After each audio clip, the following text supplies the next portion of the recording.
Good morning, sir. This is our report and this is the topic. Notice to mariners are crucial for maintaining the accuracy of nautical charts and publication, ensuring safe navigation by providing updates on navigational change. The weekly notice to mariners provides crucial navigational safety updates for bridge crews. This notice consists of 6 sections detailing chart correction and updates to Admiralty list, lights, fog signals, radio signals, and sailing directions, along with reprinted radio warnings. Admiralty Notice to Mariners. This is table of contents for Admiralty Notice to Mariners Weekly Edition 30.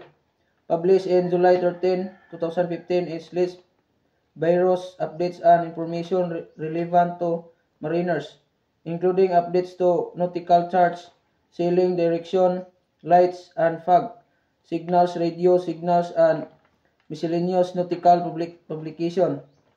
The documents also provide contact information and instruction on how to report change or shortcomings. Harbor and approach chart, coastal chart. The text refers to different types of nautical chart, harbor chart, approach chart, and coastal chart.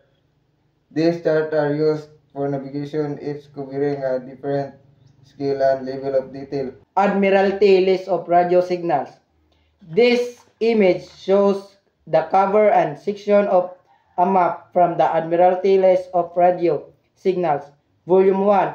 The map divides the world into regions, indicating the different parts of volume contain information for different geographical areas.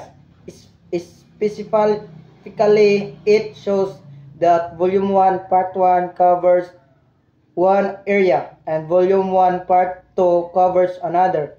The image suggests that the book is a navigational aid providing information on radio signals to use in maritime navigation.